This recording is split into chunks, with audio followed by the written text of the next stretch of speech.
I am finally back to uploading a new video, and it so happens to be Christmas Day. Merry Christmas to everybody that watches this video. But let's get back into the free agency news for Major League Baseball. Madison Bumgarner is signed with the Diamondbacks at a contract of 5 years worth $85 million. I think it's a good move by the Diamondbacks, but a weird one. Diamondbacks, they finished second in the NL West last year. I think with a record of 87 and 75, 85 and 77. I think it was 87 75. And so they're not going to jump. I don't expect them to jump the Dodgers, even though they have done absolutely nothing in free agency. But I think the mindset behind that is they don't need to. But I could see the Diamondbacks maybe being a wild card team throughout the season, because they had I think 12 games above 500 record, so they're not bad. They had breakout campaigns from Marte, Escobar, Peralta's still a good bat in the lineup, but they needed an ace, they needed a guy, and they got Bumgarner because they traded away Greinke to the Astros last July. To the Astros, but they needed a pitcher last year, and Bumgarner can still show that he can pitch at a high level. Maybe not an elite level anymore, but a high level. He can eat up a lot of games. But 5 years, $85 million. I think the Diamondbacks are trying to get better in that NL West, because the Padres are getting better. The Rockies, I don't even know what's going on over there. Maybe trade Arenado, what it sounds like. I don't know. But Diamondbacks are looking all right. But one thing I do have with this contract is, do we expect Bumgarner to finish out this contract? It's 5 years. He's 31 now. So he'll be 35, 36 by the time the contract is done. I hope he finishes. I think he will. But I think the production might tail off at the back end of that contract. And the Diamondbacks are not done. They have also signed Cole Calhoun to a contract of 2 years worth $16 million. I think this is a bad deal for the Diamondbacks. I mean, Kalhoun, yeah, he's a good fielder and has a pretty good arm, but that's about it. His ability at the plate has diminished every year since 2016. And it's not that he's missing games.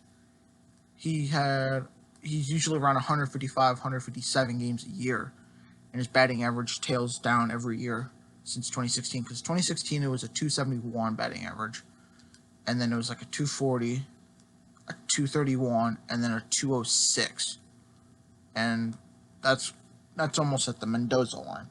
So, I mean, $8 million a year, that's not bad, but I think they overpaid for him. I think they overpaid for Cole Calhoun.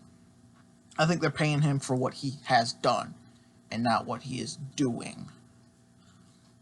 Also, big pitcher news, Hyunjin Ryu of the Diamondbacks has signed with, out of all teams, the Toronto Blue Jays for a contract of 4 years, $80 million. I did not see the Blue Jays signing Ryu and didn't expect Ryu to go to Toronto.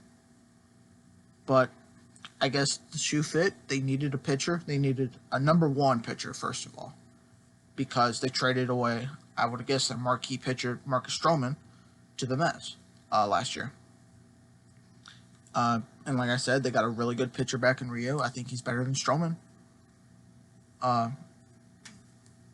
Contract's not that bad, $20 million a year. I think he will get dinged up more in the AL, because he's playing in the AL, and especially playing in the AL East with these big powerhouses like the Yankees and the Red Sox. I wouldn't call the Rays a powerhouse, but I'd call them one step below that. That's what I would say. I'd say they're one step below a powerhouse. Like I said with Bumgarner, do we expect him to finish out the contract? He's 32 now. That'll put him at 36. I think he will. But when you're starting to get up in there in age, especially as a pitcher, you kind of have to start looking ahead into that stuff. But why would he go to the Blue Jays? They're not going anywhere in the AL East. They're not jumping over the Red Sox. They're not jumping over the Yankees. I don't even think they're going to jump over the Rays. They're probably going to be fourth in that division. And there's no way they're going to be in a wild card spot. But I think this is more the future of the franchise than right now. And we got some more pitcher news. If you're a pitcher fan of baseball, this past 10 days has been your favorite for pitchers. Betances, I believe yesterday or 2 days ago, has signed with the New York Mets for a contract of 1 year worth $10.5 million. This deal for Betances and the Mets, it's a prove-it deal. It really is. The Yankees didn't really need Betances. Canley had a breakout campaign last year. Chad Green's still pretty good. Ottavino's all right. And I mean, you still got Chapman. So their bullpen's really good. And Betances was injured to all hell last year. He just, man, what am I trying to say? He was just injured all of last year pretty much. Didn't really play much. And he needs to go to a new spot and find his groove again. Mets fans, I hope for your sake he can stay healthy and you don't get another Edwin Diaz situation. But I think that's why you only paid him $10.5 million for 1 year, because with Diaz you're locked into a longer contract for a lot more money. And then the final one for right now is Dallas Keuchel. He signed with the Chicago White Sox, who have been absolutely busy this offseason, for a contract worth 3 years, $55.5 million. White Sox are wanting to move up in the AL Central while it's weak. They really are. And their owner is throwing around a lot of money to make sure that is a possibility and that is what's going to happen. I think he'll fit really nicely behind Giolito for that number 2 spot, and then probably Lopez at 3. But I wouldn't be surprised if Lopez was 2 and Keuchel was 3. I would not be surprised. Or maybe, yeah, I think Lopez 2, Keuchel 3. But I wouldn't be surprised if it was the other way. But Keuchel just needs to continue to grow on last year's performance with Atlanta. I mean, he missed a lot of time because he sat out wanting that big contract. And the Braves, I don't think the Braves gave it to him. I think it was a 1-year deal. And Keuchel got his big payday right now. $55 million for 3 years, which I think is $17.5 million. $17.5 million for 3, or $17.5 million annually. But yeah, that's kind of it. I had to get back on track with this. Had to make sure I'm actually doing stuff on here instead of just letting it sit here and do absolutely nothing.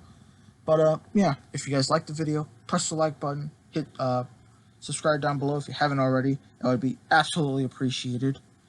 I might upload another video today, maybe 2. 1, maybe 2. But yeah, hope you guys liked it.